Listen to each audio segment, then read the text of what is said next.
The topic with வைத்தியர் கார்த்திகேயன். இன்னைக்கு நம்ம பார்க்கக்கூடிய நல்ல தகவல் என்னன்னு பார்த்தீங்கன்னா, நம்ம உடல்லையா இருக்கட்டும் மனசுலையா இருக்கட்டும் உருவாகக்கூடிய பிரச்சனைகளுக்கு சொல்யூஷன், பொதுவான ஒரு விஷயமா இருந்தாலும் அதுக்கான சொல்யூஷன். சரியா? இதை எப்படி நம்ம இதுக்கான தீர்வை கண்டறிவது, இதை பற்றி தான் நம்ம மிக தெளிவாக பேச இருக்கிறோம். நம்மளோட சேனலை சப்ஸ்கிரைப் பண்ணுங்கள்.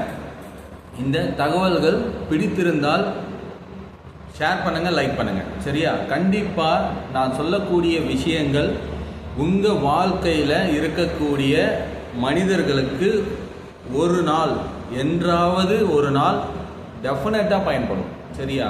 இதில் எந்த விதமான மாற்றமும் கிடையாது. ஆகவே நீங்கள் செலவழிக்கக்கூடிய ஒவ்வொரு நிமிடங்களும் உங்களுக்கு பயனுள்ளதாகவே அமையும். கண்டிப்பாக காணொலியை முழுமையாக பாருங்கள். சரியா? வாங்க தகவல்குள்ளே போகலாம். மனிதனுக்கு பிரச்சனைகளை நம்ம எப்படி பிரிக்கலாம் அப்படின்னு பார்த்தீங்கன்னா, வினை, சரிங்களா, ஊழ்வினை, உண்வினை. சரியா? வினைகளில் எதை விதைக்கிறோமோ அதுதான் அறுப்பாங்க அப்படின்னு சொல்லி ஒரு பழமொழியை நீங்கள் கேள்விப்பட்டிருப்பீங்க. வினையை விதைத்தவன் வினையை அறுப்பான். சரியா? வினை என்பது ஒரு செயல்பாடு. சரியா? நம்ம என்ன செய்கை, நம்ம என்ன செயலை செஞ்சு முடிக்கிறோம் அதுதான் வினை. நம்ம தமிழில் பார்க்கணுன்னா வினை எச்சம், வினை சொல் அப்படின்னு கேள்விப்பட்டிருக்கோம். சரியா? அவன் பந்தை வீசினான். அப்போ என்ன பண்ணோம்? அந்த பந்தை வீசினா கண்டிப்பாக அந்த பந்தானது திரும்ப வரும். ஏன்னா நம்ம வீசுறது மற்றவங்களோட பந்து கிடையாது. பந்து என்பது ஒருவன் பணத்தை கொடுத்து வாங்கிய ஒரு பொருள். அதை நம்ம வீசுகிறோம். வீசும் போது எது கொண்டு வீசுகிறோமோ அது மேலே அடித்து அது திரும்ப வரக்கூடிய சூட்சமும் அதுக்குள்ளே இருக்கு. சரியா? சேம் லைக் எந்த ஒரு பிரச்சனையாக இருந்தாலும், நமக்கு வரக்கூடிய எந்த பிரச்சனைகளாக இருந்தாலும் அது நம்மால் விளைவிக்கப்பட்டது, நம்ம செஞ்சது தான், அது நம்ம உருவாக்கப்பட்டது. சரிங்களா? நம்மளால திணிக்கப்பட்டது, நம்மளால உருவெடுத்த ஒரு விஷயம்தான் நமக்குள்ள பிரச்சனையாக இருக்கும், வாழ முடியும். இதை தவிர இதில் மாற்று கருத்து கிடையாது. நமக்கு உடல் ரீதியாகவோ அல்லது மன ரீதியாகவோ பிரச்சனைகள் இருக்கு அப்படின்னு சொன்னாக்கா, அந்த பிரச்சனைகளை நல்லா யோசிச்சு பாருங்க. நீங்க ஒரு வயசுக்கு அப்புறம், ஒரு ஸ்டேஜுக்கு அப்புறம் தான் அந்த பிரச்சனைகள் உங்களுக்குள்ள வந்திருக்கும். அது ஏன் சின்ன புள்ளியாக்கும் போது வரல? சரியா? சிலர் சில கேள்விகள் கேட்குறாங்க. எங்கள் வீட்டில் ஏதோ ஒரு மாந்திரிகம் சம்மந்தப்பட்டதா இருக்கும் போல இருக்கு, எங்களுக்கு உடல் ரொம்ப பிரச்சனை பண்ணுது. அதே வீட்டில் இருக்கக்கூடிய சிறுவர் சிறுமியர் பார்த்தீங்கன்னா நல்லா ஆரோக்கியமாக விளையாடிக்கிட்டு இருக்காங்க, நல்ல சந்தோஷமாக இருக்காங்க, ஸ்கூலுக்கு போகிறாங்க, வராங்க, தூங்குறாங்க, எந்திரிக்கிறாங்க, சாப்பிட்றாங்க. அவங்கள கேட்டாக்கா எனக்கு எந்த பிரச்சனை இல்லையே, நான் சாப்பிட்றேனே, நல்லா இருக்கனே, விளையாடுறேனே. காரணம் என்னன்னு கேட்டிங்கன்னா, அதை ஃபீல் பண்ணுறதுக்கு நீங்கள் தகுதியானவர்களாக மாறிவிட்டீர்கள். அப்போது அந்த ஃபீலிங்ஸை உண்டாக்கக்கூடிய வினைகளை நீங்கள் தான் செஞ்சுருக்கிறீங்க. சரியா?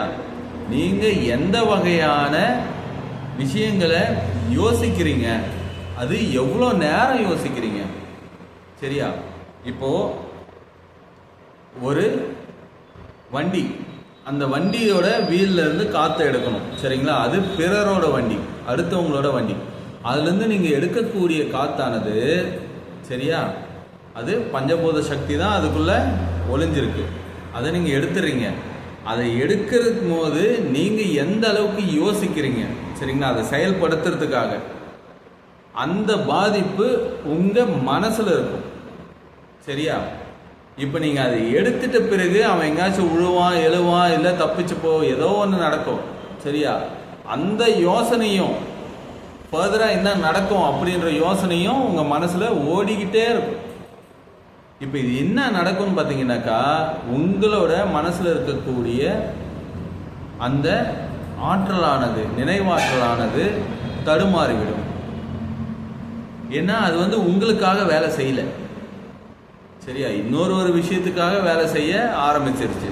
அப்படி ஆரம்பிக்கும் போது என்ன ஆகும்னு கேட்டிங்கன்னா, மன ரீதியாக குழப்பங்கள் ஏற்படும். மனசும் உடலும் ஒன்றி இருக்க வேண்டும். சரியா? ஒரே கோட்டில் ஒன்றி செயல்பட வேண்டும், ஒரே கோட்டில் பயணம் பண்ண வேண்டும். அப்படி இருந்ததுன்னு சொன்னால் உங்களுக்கு எந்த விதமான பிரச்சனையும் வராது. அடுத்தவர்களை நோக்கி, சரியா, அதான் ஓப்பனாக சொல்லணும்னா, பிறர் குடியை கெடுக்க யோசிக்கும் போது கண்டிப்பாக தான் குடி கெட்டுவிடும் அப்படின்றதுல மாற்று கருத்தே கிடையாது. இது நம்ம பழங்காலத்திலிருந்து தெரிஞ்ச ஒரு தகவல் தான். இருப்பினும் இன்றைய சூழ்நிலைகளில் உடல்நிலை வெகுவாக பாதித்து விடுகிறது. சரியா? இதுக்கு என்ன காரணம்? இதுக்கு அவனா இவனா, இங்கே இருக்குமா அங்கே இருக்குமா, இப்படி ஆயிருக்குமா அப்படி போயிருக்குமா? எதுவுமே கிடையாதுங்க. நீங்கள் போன மல்லிகை கடை தான் அது காரணம். நீங்கள் சென்று வந்த மல்லிகை கடை அங்காடி தான் அதுக்கு காரணம். காரணம் என்னன்னு கேட்டிங்கன்னா, தரமில்லாத பொருட்களை அதிக விலை கொடுத்து வாங்கி மன உளைச்சலுடன் கொண்டு வந்து அந்த தரமில்லாத பொருட்களை சமைத்து நீங்கள் உண்ணும்போது நீங்கள் விதைத்த வினை பின்பு உங்களுக்கு வினையாக மாறிவிடும். சரிங்களா? மாதத்துக்கு ஒரு முறை கேஸ்ட்ரோ என்ட்ரோ பார்க்குறேன், மாதத்துக்கு ஒரு முறை வந்து ஜாயிண்ட் ஆர்த்தோ பார்க்குறேன், மாதத்துக்கு ஒரு முறை வந்து நம்ம ஹார்ட் சம்மந்தப்பட்ட டாக்டர் பார்க்குறேன். சரிங்களா? மாதத்துக்கு ஒரு முறை எனக்கு கிரானிக்கல் டிசீஸ் எதனா இருக்கான்னு கம்ப்ளீட் ஹெல்த் செக்அப் பண்ணுறேன். இதெல்லாம் ஏன் பண்ணுறீங்க? ஏன்னா நீங்கள் வந்து கரெக்டான பாதையில் பயணம் பண்ணலை. மனசளவுலையும் உங்களுக்காக நீங்கள் வாழலை, உடல் அளவுலையும் நீங்கள் உங்களை பராமரிக்கிற மாதிரியான உணவுகளை சாப்பிட்டு பழகலை. காலப்போக்கில் போகிற போக்கில், சரியா, எவ்வளோ விலை உயர்ந்த பொருட்களாக இருந்தாலும் மனம் போகும் போக்கில் வந்து நீங்கள் போய் வாங்கி சாப்பிட்றீங்க. அதனால் வரக்கூடிய பிரச்சனைகள், உடல் உபாதைகள், ஒபேசிட்டி, கேஸ்ட்ரிக்கு, சரிங்களா, குடல் புண்கள், அதே போல் வந்து மலக்குடலில் இருக்கக்கூடிய சிறு கொப்பளங்கள், புண்கள், இது எல்லாமே வந்து யாரால் உருவாக்கப்பட்டது? யாராச்சும் வந்து உங்களுக்கு உணவு சமைச்சு கொடுத்தாங்களா? கிடையாது. நீங்கள் சமைத்த உணவு தான் நீங்கள் சாப்பிட்டீங்க. அதில் வந்த பிரச்சனை தான் இது எல்லாமே. பெருசாக யோசிக்கக்கூடாது. சரியா? பெருசாக யோசிக்கக்கூடாது. இங்கே அதாவது நீங்கள் இருக்கக்கூடிய ஒரு ப்ரெமிசஸில் ஒரு பொருள் உங்களோட மேஜையிலிருந்து பக்கத்து மேஜைக்கு போயிருக்கு அப்படின்னா நீங்கள் யாரை சந்தேகப்படுவீங்க? உங்களோட 10 விரல்களை மட்டும்தான் நீங்கள் சந்தேகப்படணும். அதை விட்டுட்டு இங்கே பூனை வந்திருக்குமா, நாய் வந்திருக்குமா, குரங்கு வந்திருக்குமா, அது போயிருக்குமா, இது போயிருக்குமா, அதுவாக கால் முளைச்சி நடந்திருக்குமா, இந்த சிந்தனைகள்லாம் ஏன் வருது உங்களுக்கு அப்படின்னு கேட்டிங்கன்னா, நீங்கள் உங்களை நினச்சி வாழலை. சிந்தனைகளை வெகு காலமாக தடம் புரண்ட வச்சுட்டீங்க. சரிங்களா? அது வெகு காலமாக வேறு ரூட்டில் போய்கிட்டு இருக்குது. அதுக்கு நீங்கள் ஒரு கண்ட்ரோல்னஸ் கொடுக்கல, அதோட ஸ்டேரிங்கை நீங்கள் இழுத்து பிடிக்கல. அது வந்து போய் போய் போய் பழகி போய் இப்போ என்னாச்சுன்னு கேட்டிங்கனாக்கா, ஒரு பேப்பர் பறந்தாலும் குற்றம், ஒரு காக்கா கீழே விழுந்தாலும் குற்றம், எது நடந்தாலும் பிரச்சனை மற்றவங்க தான், நம்ம கிடையாது அப்படின்ற ஒரு மனநிலைக்கு போயிடுச்சு. சரியா? ஆனால் விஷயம் என்ன? எல்லாத்துக்கும் காரணம் நீங்கள் தான். அவர்களே அவர்களோட பிரச்சனைகளுக்கு காரணம். சரியா? நல்லா யோசிச்சுக்கோங்க. நீங்கள் ப்ரே பண்ணுறீங்க, கற்பூரம் கொளுத்துறீங்க, ஊதுவத்தி கொளுத்துறீங்க, நல்லா மணி அடிக்கிறீங்க. சரியா? 4 வீட்டு கேட்குற மாதிரி ப்ரே பண்ணுறீங்க. ஆனால் உங்களோட மனசில் என்ன இருக்குது அப்படின்றது உங்களுக்கு தான் தெரியும். சரியா? ப்ரேயர்ன்றது பார்த்தீங்கன்னா, நீங்கள் மணி எவ்வளோ சத்தமாக அடிக்கிறீங்க, எப்படி ப்ரே பண்ணுறீங்கன்றதுல விஷயம் கிடையாது. நீங்கள் உண்மையாக ப்ரே பண்ணுறீங்களா?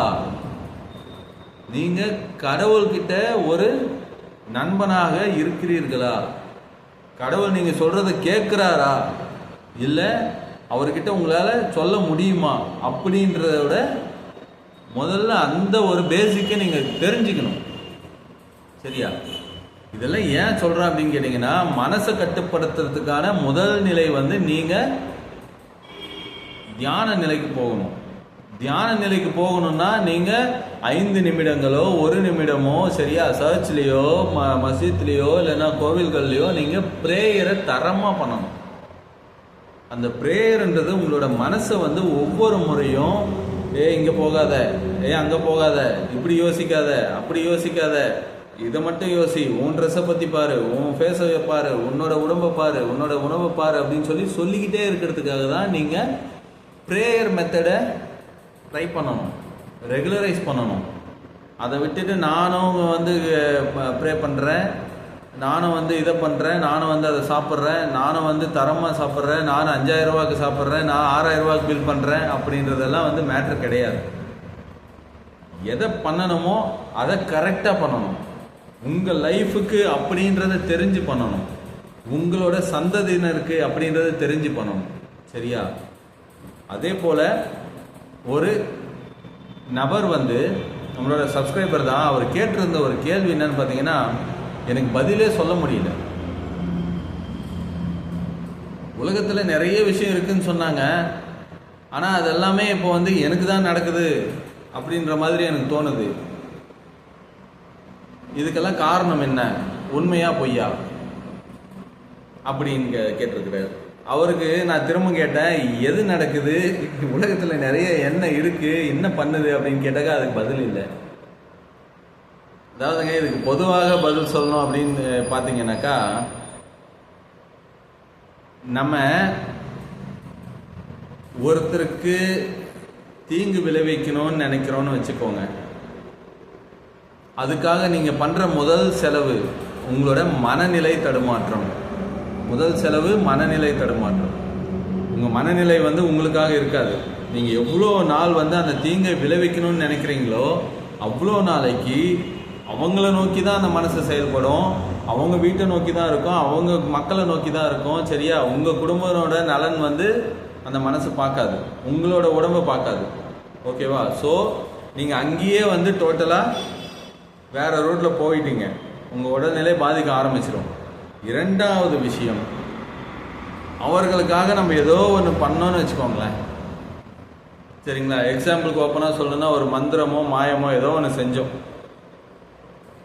இதனால் அவங்களுக்கு என்ன நஷ்டம், அதை ஃபஸ்ட்டு நம்ம புரிஞ்சுக்கணும். நம்ம தான் நம்மளோட சொந்த பணத்தை, நம்மளோட சொந்த நேரத்தை, நம்மளோட சொந்த மனசை செலவு பண்ணி தேவையில்லாத ஒரு வினையை நம்மளோட அடுத்த ஜென்ரேஷனுக்கு சேர்த்துட்டு வந்துட்டோம். சரிங்களா? பேங்க் அக்கௌண்ட்டில் போட்டோம், இந்தாங்க 30% வினை for my first child, second ஒரு 20% for my second child, third ஒரு 50% மை ஓன் செல்ஃப். புரியுதுங்களா? அதாவது உலகத்தில் இருக்கக்கூடிய வேதங்களில் மிகவும் நுணுக்கமாக செயல்படுத்த வேண்டிய வேதம் அதர்வன வேதம். அந்த வேதத்தில் நிறைய சூட்சுமங்கள் இருந்தது. சரிங்களா? ஒரு விஷயங்களை நல்ல வழியில் செயல்படுத்துறதுக்காகவும் செய்கிறதுக்காகவும் ஆரோக்கியமாக மனித குலம் வாழ்கிறதுக்காகவும் உருவாக்கப்பட்ட வேதங்கள் தான் எல்லாமே. எல்லா வேதங்களுமே நன்மைக்காக மட்டுமே உருவாக்கப்பட்டது. இதில் இருக்கக்கூடிய விஷயங்களை நம்மளோட தேவைக்கேற்ப பயன்படுத்தியது மனித குலத்தின் மிகப்பெரிய தவறு. சரியா? நீங்கள் கேட்குறீங்க, அதுக்கான சொல்யூஷன் வந்து கரெக்டான வேலை கொடுத்துருக்கணும், அது கொடுக்காம தப்பான வழியில் வழி நடத்தக்கூடிய வேதம் அறிந்தவர்களோட தவறு. புரியுதுங்களா? நீங்கள் கேட்டதுக்கான பதில் இதுவாக தான் இருக்கும். ஏன்னா நீங்கள் சொன்ன விஷயங்கள் அந்த கண்டென்ட் அப்படி தான் இருக்குது. சரியா? ஆகவே எதுவுமே நம்ம என்ன நினைக்கிறோம், நம்ம மிரரை சூரியனை நோக்கி காமிச்சிங்கன்னு சொன்னாக்கா திருப்பவும் சூரியனை அந்த ஒளி வந்து டைரெக்டாக பாதிக்காது. அந்த ஒளியானது கொஞ்சம் ஆங்கிள் மாதிரி வேற எங்கேயாச்சும் விழலாம், இல்லை சூரியன் மேலேயே விழலாம், இல்லைன்னா நம்ம ஃபேஸ்க்கு அடிக்கலாம், நம்ம கண்ணில் அடிக்கலாம், எது வேணால் நடக்கலாம். சரியா? ஒரு பிரச்சனையை கிரியேட் பண்ணுறதுக்கு முன்னாடி அந்த பிரச்சனை நம்மை தாக்கும் அப்படின்றத தெளிவாக தெரிந்து கொள்ளுங்கள், தெளிவாக உணர்ந்து கொள்ளுங்கள். உலகம்ன்றது வந்து வேறங்க. அவதார் அப்படின்னு சொல்லி ஒரு ஆங்கில படம் தயாரிப்பானது, சரிங்களா? ஜேம்ஸ் கேமரான் அவர் தயாரித்த படங்களில் மிகப்பெரிய ஆஸ்கார் அவார்டு அது இது எல்லாமே வாங்கின ஒரு அபூர்வமான படம் அது. பூமியை, பிரபஞ்ச சக்தியை எப்படி நேசிக்க வேணும், ஒவ்வொரு உயிருக்கும் கனெக்டிவிட்டி எப்படி இருக்கு, பிற உயிருக்கு நன்மை செய்யும் போது நம்மை அது காப்பாற்றும், பிற உயிருக்கு தீங்கு விளைவிக்கும் போது நம்மை அது தீர்த்துவிடும் அப்படின்றத மிக தெளிவாக தத்ரூபமாக கம்ப்ளீட் கிராஃபிக்ஸில் எடுத்திருப்பாங்க. அந்த மூவியை ஒவ்வொரு மனிதனும் பார்க்க வேண்டிய படம். அதை வந்து வெறும் பொம்மையாவோ வெறும் கிராஃபிக்ஸாவோ பார்க்கக்கூடாதுங்க. அது வந்து பூமியோட ஒரு கதை, இந்த பிளானட்டோட ஸ்டோரி. இந்த பிளானட் நம்ம இருக்கக்கூடிய பூமி, எர்த், பூமாதேவி, இதில் என்னென்ன உயிரினங்கள் இருக்குது, அது கூட நம்ம எப்படி கனெக்டிவிட்டியில் இருக்கணும், எந்த வகையில் நன்மைகளை செய்யணும், எந்த வகையில் தீமைகளை செய்யக்கூடாது, செஞ்சாக்கா அந்த தீமைகள் நம்மளை எந்த வகையில் தாக்கும் அப்படின்றத மிக தெளிவாக சொல்லியிருப்பாங்க. சரியா? ஆகவே பூமியில் இருக்கக்கூடிய அனைத்து விஷயங்களையும் காப்பாற்ற வேண்டிய கடமை ஒவ்வொரு மனிதனுக்கும் இருக்கிறது.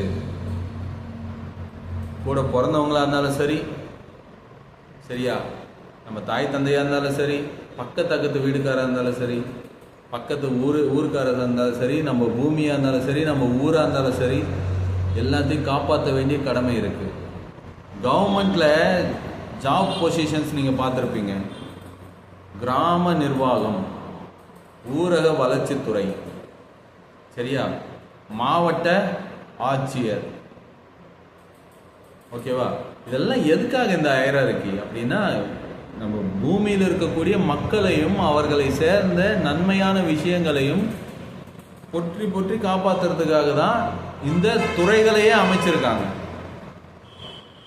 நமக்கு அந்த ஆஃபீஸுக்கு போகிறோமோ தவிர அந்த ஆஃபீஸோட பர்பஸ் வந்து நமக்கு தெரியல. அந்த ஆஃபீஸுக்கு போகிறோம், நமக்கு ஒரு சர்டிஃபிகேட் வேணும்னு போகிறோம், நமக்கு ஒரு வேலை நடக்கணும்னு போகிறோம். ஆனால் அந்த ஆஃபீஸோட நேம் என்ன, அந்த ஆஃபீஸ் எதுக்காக பயன்படுத்தப்படுது, அதை பற்றி நமக்கு தெரியறதில்லை. சரியா? ஆகவே ஒவ்வொரு மனிதனும் தன் உடலை பாதுகாத்து கொள்ள வேண்டும் என்றால், தன் மனசை செம்மையாக செழிப்பாக வைத்து கொள்ள வேண்டும் என்றால் மிக மிக நுணுக்கமாக நுட்பமாக இருக்க வேண்டும். சரிங்களா?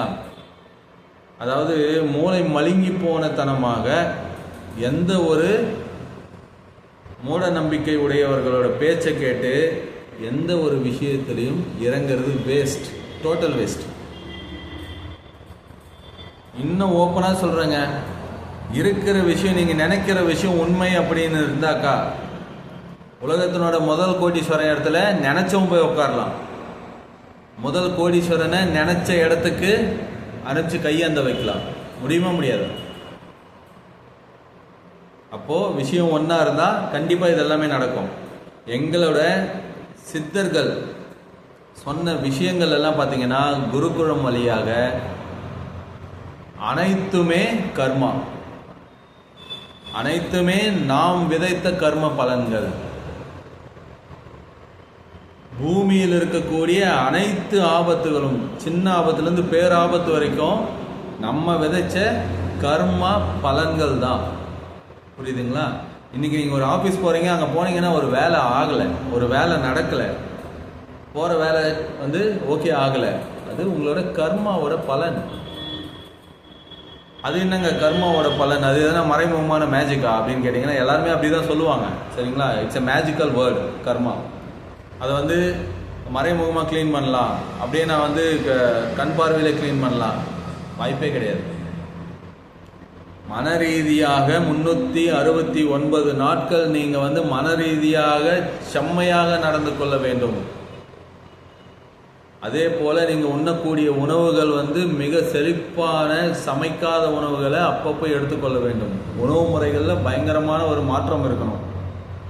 சரிங்களா? மரபு வழி உணவு அல்லது பாரம்பரிய உணவை தவிர்க்க வேண்டும். அதுக்கப்புறமா தான் நீங்கள் மரபணுவை வந்து சுத்தம் பண்ண வேண்டும். அப்போ தான் மரபில் இருக்கக்கூடிய ஃபீட்ஸ் எல்லாம் அழியும். சப்கான்ஷியஸ் மைண்ட்லேருந்து தேவையில்லாத நினைவுகள் வந்து, நினைவு படலங்கள் வந்து அழிக்கப்பட்டால் ஒழிய உங்களோட பிரச்சனைகள் வந்து தீராது. நீங்கள் போகிற மென்டாலிட்டி தான், நீங்கள் போகிற மூடு.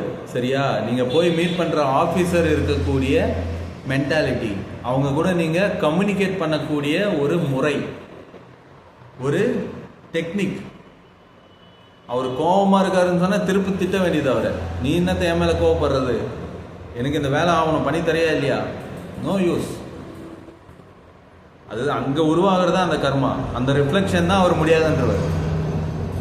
ஆனால் நீங்கள் பண்ண வேண்டிய விஷயம் என்னன்னு பார்த்தீங்கன்னா, அந்த ஸ்பாட்டுக்கு போயிட்டு அவர் கோபமாக இருக்காரா, அதுக்கு ஆப்போசிட்டாக ஒரு 4-5 வார்த்தைகள். ஒன்றும் நஷ்டம் கிடையாது, உங்கள் வேலை தானே உங்களுக்கு ஆகணும்.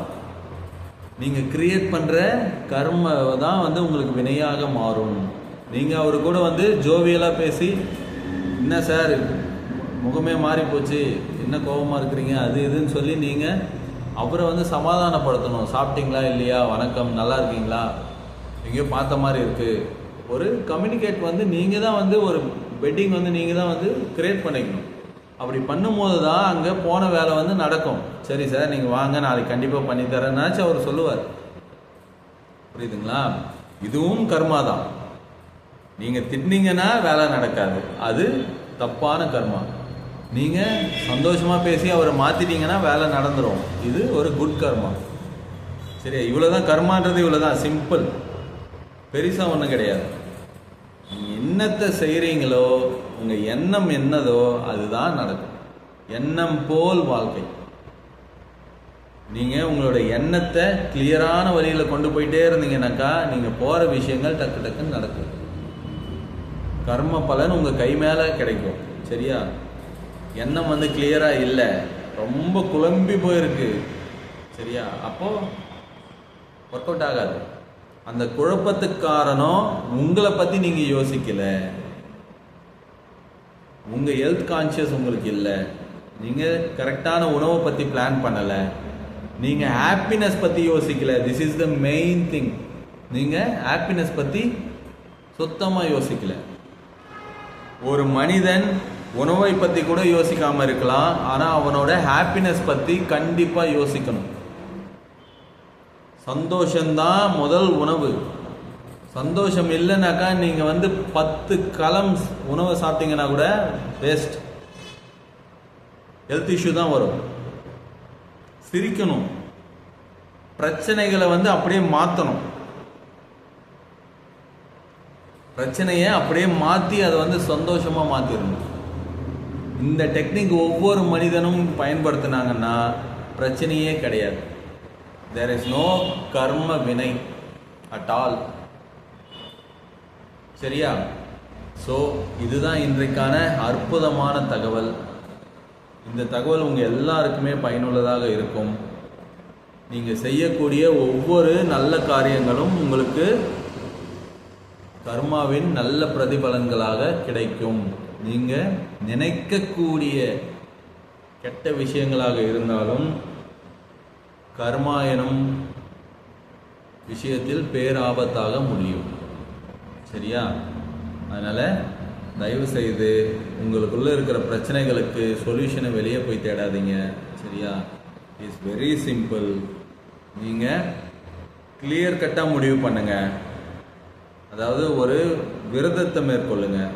நான் இதுதான், இதுக்கு பிறகு இப்படி தான், நான் பண்ண மாட்டேன், நான் திட்ட மாட்டேன், நான் கோவப்பட மாட்டேன், நான் அடுத்தவங்களுக்கு தீங்கு நினைக்க மாட்டேன். முடிஞ்சு போச்சு. கர்மா க்ளீன், கண்டிப்பாக க்ளீனுங்க. உங்கள் சப்கான்ஷியஸ் மைண்ட்லேருந்து ஒவ்வொரு நினைவுகளாக கெட்ட நினைவுகள் அத்தனையும் அன்று முதல் அந்த நொடி முதல் அழிக்கப்படும். இதை நீங்கள் லைவாக செக் பண்ணலாம். ஒரு எதிரியை நோக்கி போயிட்டு அவருக்கு ஒரு நன்மையை பண்ணிட்டு போங்க, அடுத்த நிமிஷம் அவங்கள பற்றி இருக்கக்கூடிய அந்த கெட்ட நினைவுகள், கெட்ட எண்ணங்கள், துரோக எண்ணங்கள் எல்லாமே உங்கள் மனசுலேருந்து போயிடும். அப்போ என்ன ஆகும்? அடுத்த நாள்லேருந்து அடுத்த நொடியிலேருந்து அவங்கள நீங்கள் பார்க்கும் போது நத்திங் வில் ஹேப்பன். கிளியராக இருப்பீங்க, கான்சியஸாக இருப்பீங்க, தெளிவாக இருப்பீங்க, நிம்மதியாக இருப்பீங்க. எல்லாமே அப்படி தான். எல்லாத்தையும் நம்ம தான் மாற்றணும். பெரிய விஷயம் ஒன்றும் கிடையாது. நம்ம நல்லது பண்ணோன்னா அது பெரிய விஷயமா நினைக்கிறோம், அதே கெட்டது பண்ணும்போது அது சின்ன விஷயமா நினைக்கிறோம். ஆனால் இதுக்கும் அதே டைம் தான் ஆகும், அதுக்கும் இதே டைம் தான் ஆகும். சரிங்களா? இதை பண்ணுறதுக்கு பதிலாக அதை பண்ணிங்கன்னா நீங்கள் ஹாப்பியாக இருக்கலாம், லைஃப் லாங் வந்து ரொம்ப ஹாப்பியாக இருக்கலாம். ஷேரிங்கில் வந்து ஒரு பொருட்கள் மட்டுமே ஷேர் பண்ணலை. பண்டை காலங்களில் பண்ட மாற்ற முறையில் வெறும் பண்டங்கள் மட்டுமே மாற்றப்படவில்லை. அதை தவிர்த்து அன்பும் அந்யோன்யமும் சந்தோஷமும் நிம்மதியும் மாற்றிக்கொண்டார்கள். இது நடந்திருக்கு, அதை மீண்டும் கடைப்பிடிங்க. சரிங்களா? ஒவ்வொரு மனிதனும் அவங்களோட வாழ்நாளில் முடிந்த காலங்களில் ஒரு தியான பயிற்சி அல்லது ஒரு விரதம் அல்லது ஒரு மாலை போட்டுக்கொண்டு ஒரு நீண்ட நாள் விரதம், இது போல் விஷயங்களை நீங்கள் வந்து எடுத்துகிட்டு வரும்போது லைஃப் சைக்கிளில் ஒரு குட் ஹேபிட் வந்து உங்களை ஃபாலோ பண்ணும். நமக்குள்ளே ஆட்டோமேட்டிக்காக அந்த குட்னஸ்ன்றது கிரியேட் ஆகும். சரிங்களா? பொன் பொருள் சந்தோஷம் நிம்மதி எல்லாத்தையும் தேடி ஓட தேவையில்லை, ஆட்டோமேட்டிக்காக வரும், தேடி வரும். சரிங்களா? குடும்பத்தில் எப்பயுமே சிரித்து மட்டுமே பேசுங்க, சிரித்து மட்டுமே பேசுங்க. பெரிய விஷயமா இருந்தாலும் ஒரு பெரிய பிரளயமே நடந்தாலும் அதை சிரிச்சுக்கிட்டே சொல்லுங்க, சிரிச்சுக்கிட்டே அதுக்கு பதில் கொடுங்க, சிரிச்சுக்கிட்டே பேசுங்க. ஆட்டோமேட்டிக்காக உங்களோட ஆப்போனண்ட் வந்து மாறுவாங்க. இன்னைக்கு இல்லைனாலும் ஒரு நாள் நடக்கும், வீடு வந்து அமைதியாக இருக்கும். சரிங்களா? அப்போ உங்கள் வீடை தேடி எல்லா லட்சுமி கடாட்சமும் வரும். உங்களுக்குள்ள சந்தோஷம் நிம்மதி என்பது தாண்டவமாகும். அப்போது கர்ம பலன்களை நீங்கள் உங்கள் பிள்ளைகளுக்கு டன் கணக்காக சேர்த்து வைக்கலாம். No more effects. சரியா? நன்றி. அடுத்த ஒரு நல்ல பதிவில் பார்க்கலாம். பதிவை முழுமையாக பாருங்கள். சரியா? பை ஃப்ரம் வைத்தியர் கார்த்திகேயன்.